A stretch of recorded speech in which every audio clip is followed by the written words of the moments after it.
সুমনা বধূ সাজে যখন ঘরে প্রবেশ করতে গেল, হঠাৎ করে কোথাও থেকে একটা কালো বিড়াল এসে তার রাস্তা কেটে দিল। হঠাৎ করে মনের মধ্যে একটা ভয় কাজ করতে লাগলো সুমনার। সুমনা ভাবল, যে মানুষটাকে এতদিন ভালোবেসে শ্বশুর বাড়ির জন্য এসেছে, সে সত্যি কি সেই শ্বশুর বাড়ি তার জীবনের সুন্দর শ্বশুর বাড়ি হয়ে উঠবে? তার কি এই সংসার এবং এই দাম্পত্য জীবন সুখের হবে? কালো বিড়াল হঠাৎ রাস্তা কেটে দিল কেন? এই ভেবে সুমনার মনের মধ্যে কোথাও যেন একটা ব্যাকুলতা কাজ করতে লাগলো। সুমনার গৃহপ্রবেশ হলো। সুমনা শ্বশুর বাড়ির উদ্দেশ্যে তার ঘরের মধ্যে ঢুকলো। তখনও সে কিছু বুঝে উঠতে পারেনি। তার রিসেপশন হয়ে যাওয়ার পর, মোদ্দা কথায় বৌভাত হয়ে যাওয়ার পর, ফুলশয্যার খাটে সুমনা বসে রইল। কত সুন্দর দেখাচ্ছে সুমনাকে। কিন্তু হঠাৎ করে যখন নিখিল ঘরের মধ্যে আসছে না, ঘন্টার পর ঘন্টা কেটে যাচ্ছে, তখন সুমনার মনে হলো যে নিখিলকে সে ভালোবেসেছিল, এ কি সেই নিখিল? যে ফুলশয্যার স্বপ্ন তারা দুজনে মিলে দেখেছিল, সেই ফুলশয্যা কি হতে যাচ্ছে? কেনই বা কালো বিড়ালটা রাস্তা কেটে দিল? যখন 1টা বেজে 2টো বাজতে গেল, তখন সুমনা হঠাৎ এইসব দুশ্চিন্তা করতে করতে ঘুমিয়ে পড়েছিল। সেই মুহূর্তে দরজার আওয়াজে সুমনা হঠাৎ করে জেগে উঠে দেখল তার দরজার সামনে মদ্যপ অবস্থায় নিখিল দাঁড়িয়ে।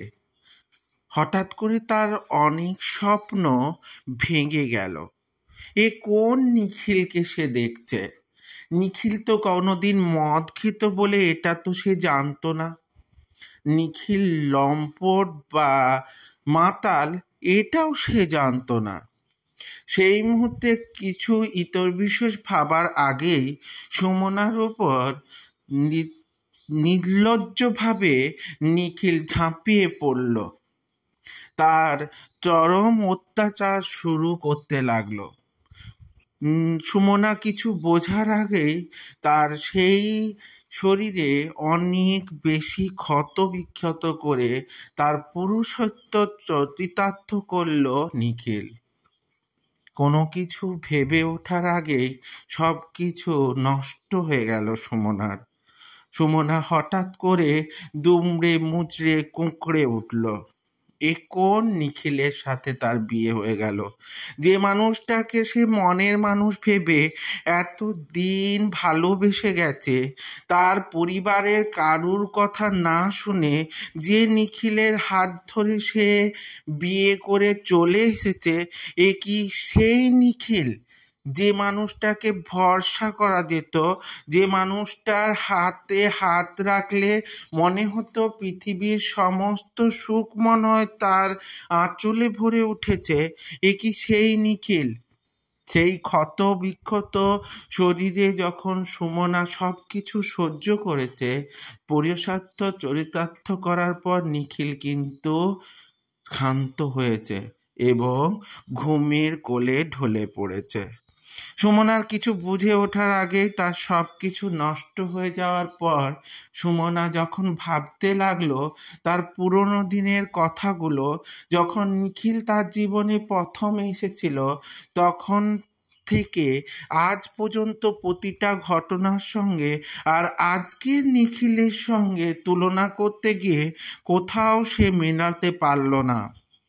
তাই সত্যিকারের মনের মানুষটা যে নিখিল হলো কিনা সেটা ভাবতে গিয়ে সুমনার চোখ ফেটে জল বেরিয়ে এলো। তার ক্ষতবিক্ষত শরীরের দিকে তাকিয়ে যে মানুষটা বলেছিল, একটুখানিও আঘাত তোমার গায়ে আমি লাগতে দেব না, একটুখানি আঁচড়ও তোমার শরীরে পড়তে দেব না, তার রক্তাক্ত শরীরের দিকে তাকিয়ে দেখতে পেল যে পুরোটাই মনে হয় ক্ষত বিক্ষত হয়ে গেছে। এই ক্ষতবিক্ষতার মাঝখানে সত্যি কি মনের মানুষ হয়ে উঠতে পারল নিখিল? তাই কোনো মানুষের হাত ধরার আগে সত্যিকারে ভেবে ওঠাটা খুব দরকার। কোনো মানুষকে বিশ্বাস করার আগে, সারা জীবন তাকে সঙ্গী করার আগে ভালো করে ভেবে ওঠাটা খুবই পরিমাণে দরকার। এই ভেবে ভেবে সুমনা কিন্তু সব কিছু লক্ষ্য করতে লাগলো এবং মনে মনে আওড়াতে লাগলো। জীবন এবং জীবিকা, জীবন এবং যৌবন সবকিছু বিলীন হয়ে যাওয়ার পর যখন সুমনা সবকিছু ভেবে উঠতে পারল না, তখন ভাবল মনের মানুষ তো সেই, যেই মানুষটা আগলে রাখতে জানে, যেই মানুষটা সমস্ত কিছু থেকে দূরে রাখতে পারে, সব কিছু থেকে রক্ষা করতে জানে, সেই তো সত্যিকারের মনের মানুষ। নাহলে কি বা হলো মনের মানুষ? যে শরীরে আঘাত করতে জানে, যে শরীরে রক্ষা করতে জানে না, যেই মানুষটা সব কিছু থেকে রক্ষা করে এগিয়ে রাখতে জানে না, সে কখনোই মনের মানুষ নয়। সে কখনোই মনের মানুষ হতে পারে না।